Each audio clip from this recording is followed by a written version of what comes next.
Hey guys, Spudknocker here, as always, and today I am super excited to finally be able to take a look at the lightning targeting pod for the A-18C Hornet.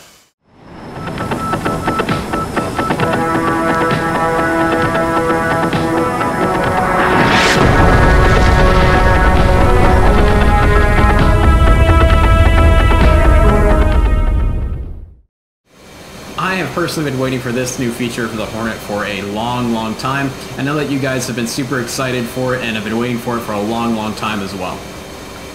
So it is really great, and I just really love dropping LGBs in DCS World. I think it combines a lot of the things that DCS World does really well into a solid package. Making sure that you have great SA, knowing where the good guys are and where the bad guys are on the ground, as well as where you are in the airspace while you look through the Shota straw down to the target through your targeting pod.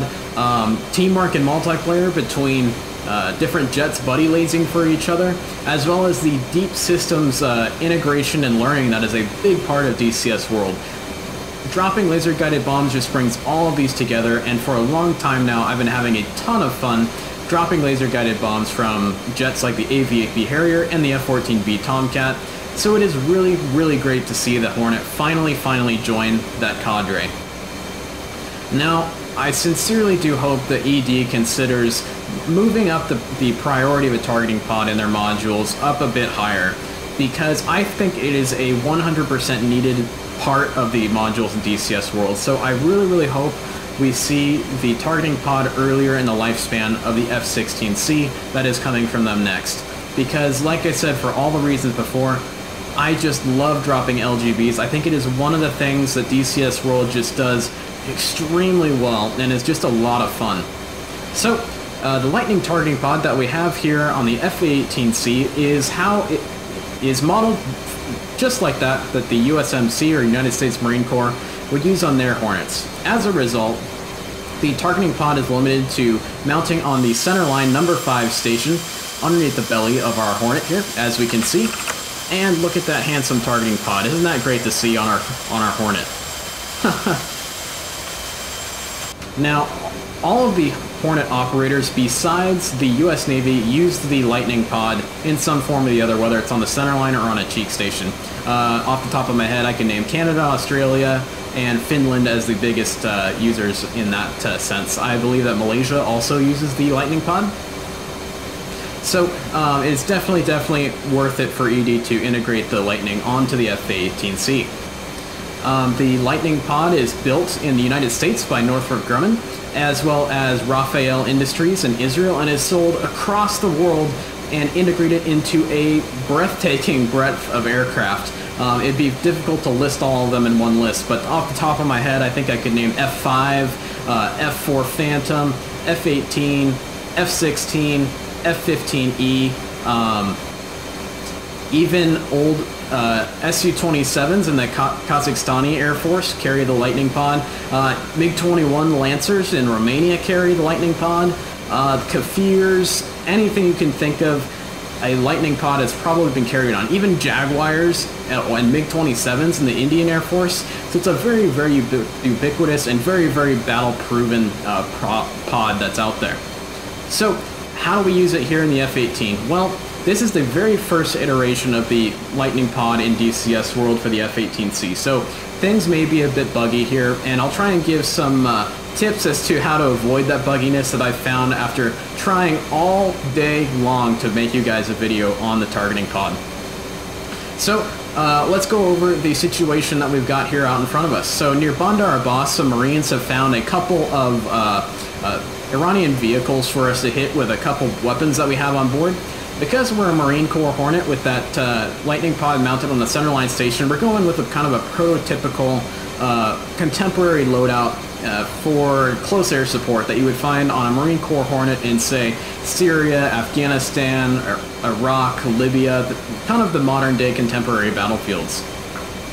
And that usually consists of an LMAV on the left-hand outboard station, 2 drop tanks on the inboard stations, because our Hornet unfortunately does not have the longest legs in the world, as well as a brew with either two GBU-12s, a big GBU-16, or probably two little GBU-38s, or in the case of more modern times, a GBU-54. Two GBU-54s that would be. So for our purposes, we're going with two GBU-12s here for demonstration purposes, as well as that is a very prototypical loadout for casts in the Middle East at the moment. So why don't we go ahead and set up our weapons. We'll go ahead and go to our stores page, and we'll just go ahead and enter air-to-ground mode for now. So first thing we'll do is we'll set up our LMAV, and we'll go on down to UFC. We'll put in the code 1688, and we can see 1688 in the box down here underneath MAV. That means the weapon is now good to go and is slaved to the code that we want to use. Now, for the folks at home, I'm just going to use the standard kind of default laser code in DCS World 1688, just so that way when you hop into your Hornet with a lightning pod on it for the first time, you're not too confused. But do keep in mind that if you are going to fly in multiplayer, like on a big public server with, you know, probably a whole bunch of Hornets in the area all trying to laze with their new lightning pods, you definitely want to pick a discrete code so that your weapons don't go flying off all willy-nilly after someone else's laser spot. So keep that in mind to pick your own code if you're in an area with a lot of other Hornets, especially now that everyone's super excited about the lightning pod. Next, we'll go ahead and set up our 82 LGs. Those are our GBU-12s over here on our right-hand side.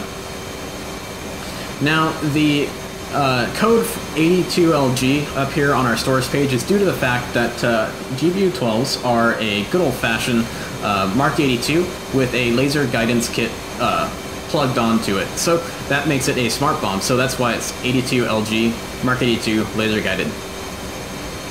Now, first thing we're going to do, I always do it in this order to avoid as many bugs and issues as possible, is we're going to go ahead and input a code. We'll just go with 1688 again, just like we did before. And perfect, we got that good to go. We know it's good to go when it says ready, as well as auto is no longer crossed out. Now we just need to get rid of that dud queue. So we'll go to eFuse and we'll put it in instantaneous. Now for smart weapons, smart freefall weapons like the GBU 12, 16, 10, 38, 31, whatever it is, all it needs is an electronic fuse. You do not need to input a mechanical fuse. In fact, if we turned on a mechanical fuse right now, the dud queue would pop back up and we would be SOL in terms of our bombing run. So make sure you do not have a mechanical fuse turned on for your smart freefall weapons. Next thing we're going to want to do is actually bring our targeting pod up onto one of our DDIs, and that's very, very simple. But first, you should know that if you do a ground start, your flare will be turned to off by default. So make sure you get that on once you get wheels off the ground. As well as we also have the LTDR, laser targeting designator and receiver. So make sure that is set to arm once you are ready to actually squeeze the trigger and mark a target with a laser. So keep that in mind as well. Next thing we're going to want to do is actually bring our feed up onto one of our DDIs. I tend to put it on my right-hand DDI, but any place works if it works for you. I tend to put it on my right side because if I switch modes on my left side, it'll bring up the stores page again. So that might interfere with the business you're conducting. So we'll go ahead and bring up the FLIR. Just because the screen is tilted does not mean it's bugged or anything like that. It's because we are banked to the left about, I want to say maybe 20 degrees or so. So just keep that in mind that that is not a problem. That's just because we're banked at the moment. When we roll out, you'll see that screen tilt back up into a more conventional look. Alright, so we already got a code of 1688 inputted into our pod due to inputting it into our weapons over here. So we're good to go there. So next thing we're going to do is we're going to go ahead and let our jet roll on out towards waypoint 1. That's where our Marines have spotted those vehicles on the ground near Bandar Abbas International Airport. And that should give us a very nice waypoint to be able to look at the ground, see that nice big runway at Bandar Abbas International, and find those targets pretty darn easy. It'll definitely take some practice finding targets through the soda straw that is the feed through the targeting pod. Also keep in mind that when you're engaging targets with the targeting pod, you may be providing Marines on the ground with casts, and they'll probably be yelling in your ear saying, we need casts now, we need casts now, you know, we're taking casualties. But it's very, very important that you take a step back and make sure that you are being methodical and very efficient. So slow down, be methodical and efficient, because if you try to go too fast, you'll make mistakes, you'll have to go around and come back for another delivery, making yourself a lot slower and getting warheads on foreheads. So make sure you slow down, you're methodical, and you're efficient in your use of the targeting pod, because that's going to make you faster than trying to go too fast and make mistakes. So definitely keep that in mind. So to actually operate the targeting pod, we're going to want to bring our sensor select switch to the right-hand DDI. I know that you guys have done this many times in the Hornet before, so all we need to do is bring that diamond to the right-hand side of the right DDI, denoting that our TDC is slave to our right-hand DDI. Now, we can very easily slew our targeting pod down, and we can see the outline of Bondar Boss International out there for us. So, very easy, very perfect. We can use the FOV toggle button to push the FOV in and out, which uses kind of a big zoom function. And then we can use the radar elevation up and down buttons to zoom the pod in and out on a more smooth scale. And so we can move things around that way.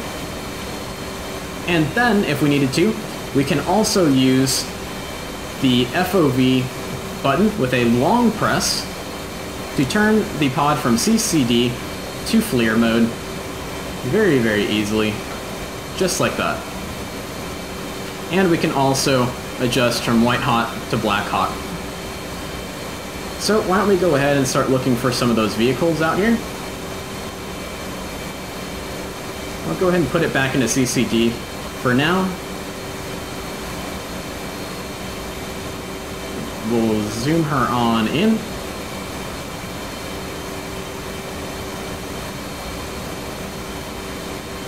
Bear with me, as there can be some bugs that pop up here, and I'm going to definitely do my best. So it looks like we definitely have some vehicles out here. So that's definitely a tank right there. And to pop it into point track mode, I'm going to hit sensor select switch to the right one more time. When we get that box that pops up, we know that we are now in point track mode. Now, I'm going to go ahead and pause it here really quick, so that way we don't get too close to our target too quick here. If you have a waypoint boxed, and then you use TDC depress to designate the point that the targeting pod is looking at for an auto release of like a GBU, like the ones we have on the jet now, there will be a conflict. I believe it's a bug. So make sure that you definitely unbox the waypoint first, and then TDC depress to designate the point on the ground for your targeting pod. So keep that in mind.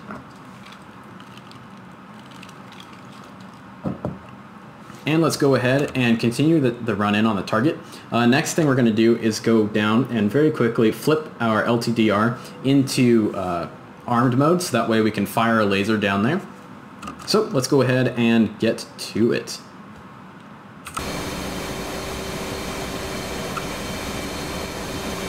All right.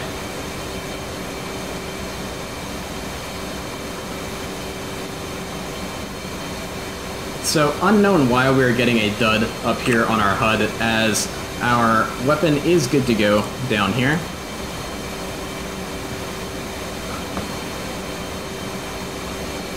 There we go. Get the nose up a little bit. And we'll keep keeping her on target. And all we need to do is just squeeze the trigger. Oops, sorry, we need a box trigger. And all we need to do to fire the laser is squeeze the trigger. And we can see LTDR up there instead of L-arm. And that lets us know that a laser is firing.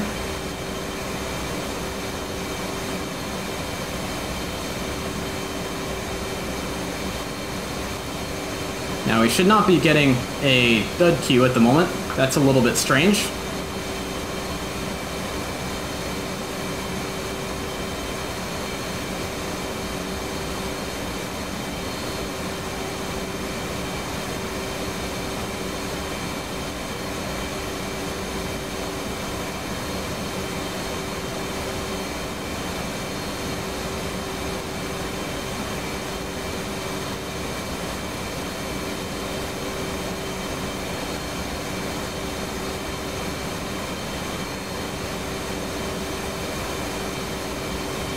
so we'll follow our line on in.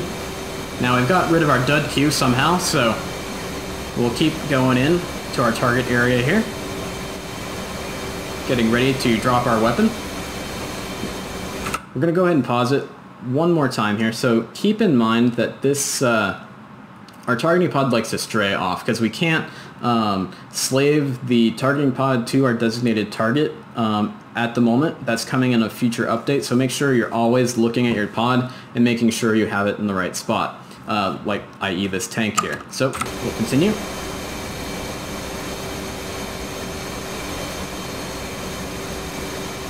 Making sure we have a good picture, and we'll get ready for weapon release.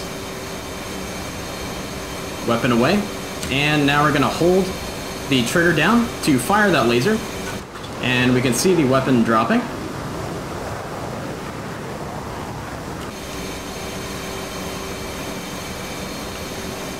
Why don't we zoom out a little bit so that we can see this impact a little bit better. And we have the time to impact up on the HUD.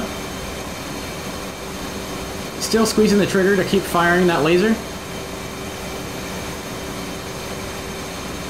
5, 4, 3, 2, 1, and Shack. Looks like we hit him. Oh, we just barely missed him, but he is not having a good day. That's for sure. So we'll go ahead and release the trigger. And why don't we go ahead and pause it now. Now that hit looked very, very close to that tank, so they are not having a good day. And more likely than not, we got a mission kill on that tank, which means he is no longer able to fire. In fact, if we look at his health bar here, he is just barely above alive. So in terms of DCS World game mechanics, he's not going to be shooting at anyone, so we'll go ahead and call that a kill. So we'll continue here. Now, this is where patience really comes in. You've got to make sure that you give yourself enough horizontal separation from your target area to allow for a good follow-on attack. So we'll go ahead and pull her out of auto throttles, and we'll kill the autopilot here to allow us to gain a little bit more speed on our way out from the target area. And like I said, because we cannot slave the pod to a designated target point like we did before, it makes things a little bit more difficult for us. We can't move too violently of a new maneuver, or the pod, where it thinks the target is where it should be looking, is going to stray quite a bit and make it a little bit hard for that follow-on attack.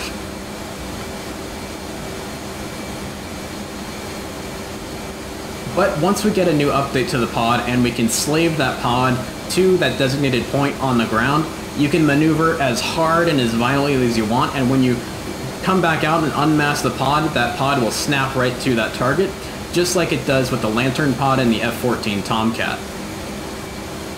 Now, a big bonus of the Lightning pod and its integration into the F-18C here is the fact that it is very well integrated. You can do anything on the pod through your HOTAS rather than using the soft keys of the MFD like you have to do with the AV-8B Harrier.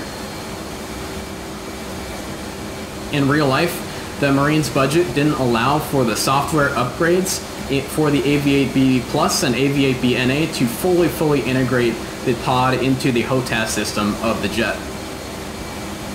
However, thankfully, they did have the funds to do that for their F-18s, so that makes our life a lot easier here, and makes the employment of laser-guided bombs a lot more survivable in the F-18 because of our obviously increased speed over an AV-8, as well as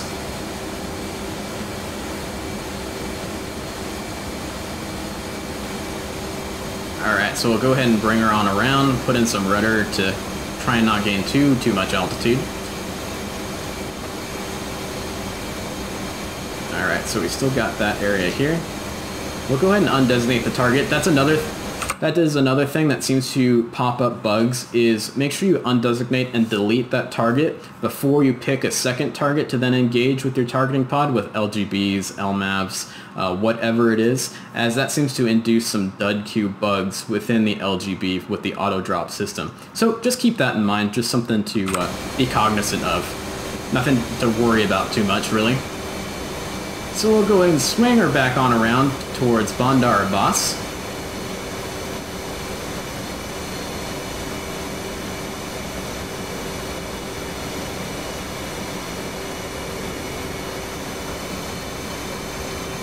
Now, I'm not flying tactically.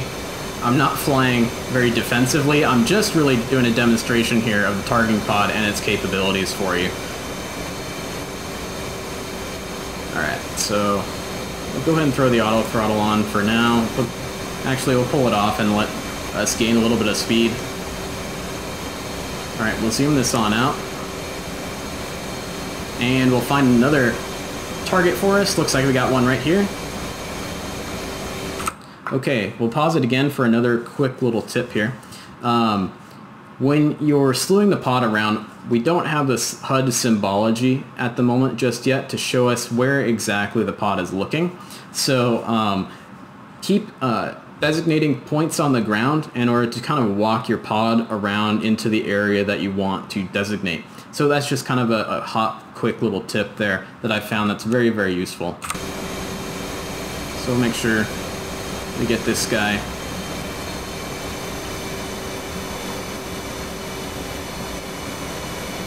Cool, we got him.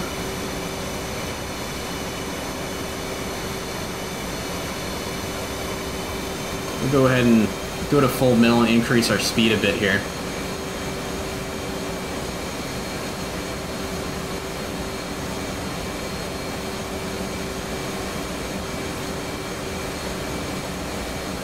Alright, things are looking good.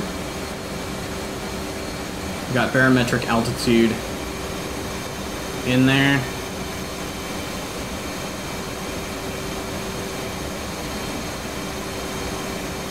Looks like a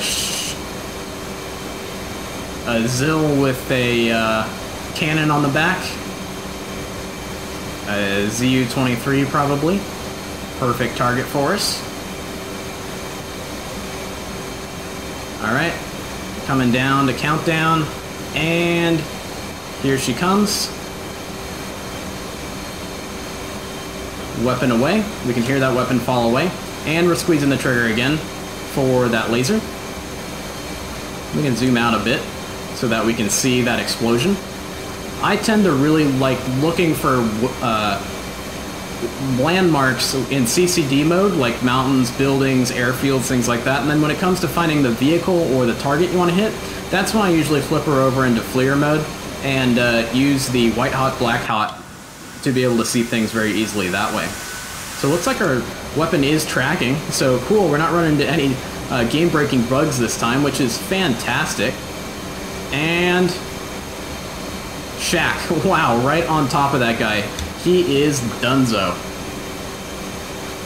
Alright, so that leaves one weapon left, our LMAV. Now, LMAVs are a weapon that the US Navy and US Marine Corps very, very much like for cast situations.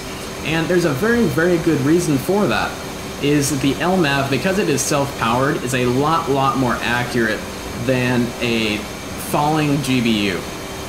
Even if it is GPS guided or something of that nature, and that is simply because it's powered.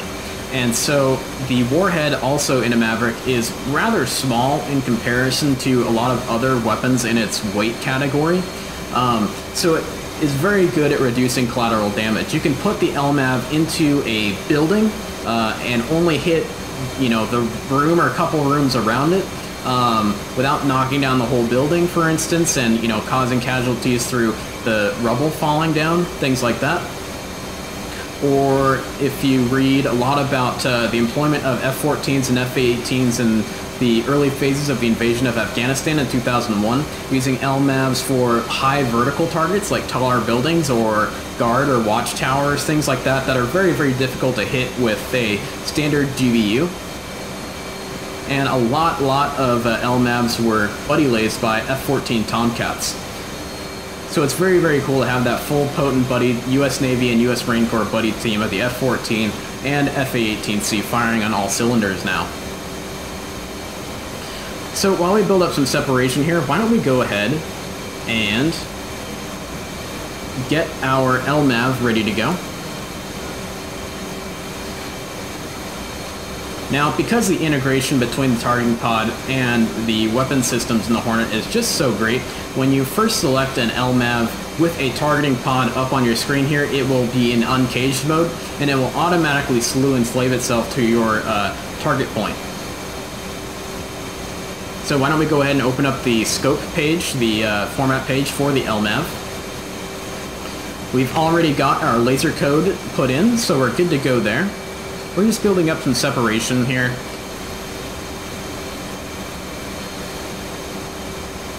It's important to launch the Maverick about 10 miles out from your target area. Anything more than that, the missile will really slow down quite a bit. Anything less than that, you probably get into a danger zone in terms of getting too close to a target area.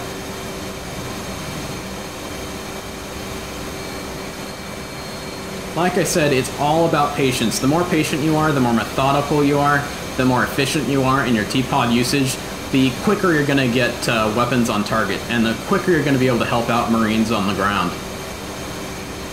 So don't feel rushed. You're in control of your aircraft. You make the decisions on final say on weapons employment.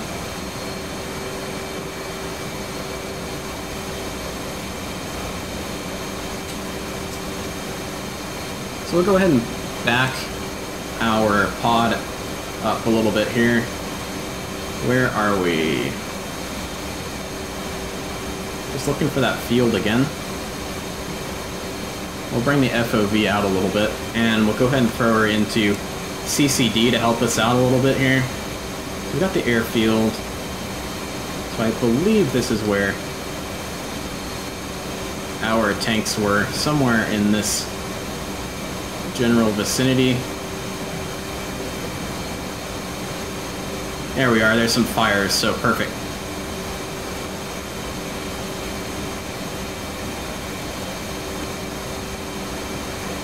Oh, nope, those are trees. Never mind. As you can see, it is difficult finding those target areas. It is not an easy task.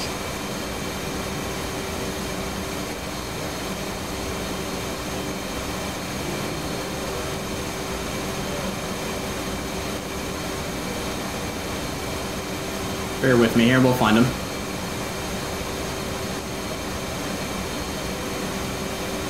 That looks like a tank. So that means we're close to those other vehicles. We know that tank is already dead, so we don't have to worry about that guy too much. I believe this is that other vehicle that is still alive. Yep. It looks like a Grad rocket launcher. Perfect.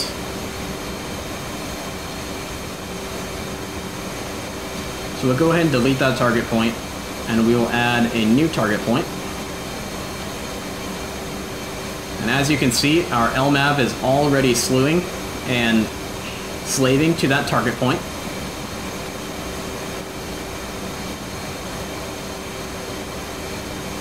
Now, having a nice, good, steep angle when launching Mavericks is also very key to good Maverick weapons deployment, whether that's an IR MAV or an LMAV.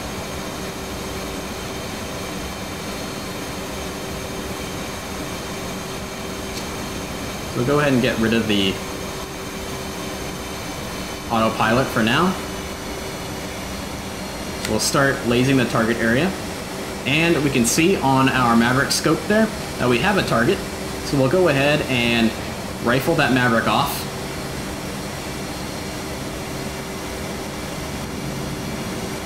And we'll go ahead and pull off the target, being very gentle in our maneuvers so that we don't throw off our targeting pod, and if we do, it's no problem. We can simply re-sweeten up that picture. Just be ready to jump on it early so you don't get too messed up. Now we have no time to impact, so it's all about looking at our targeting pod feed and seeing that impact. But because of our labels, we can see our little blue dot from our Maverick down there is getting closer and closer, so we know that it is in fact guiding.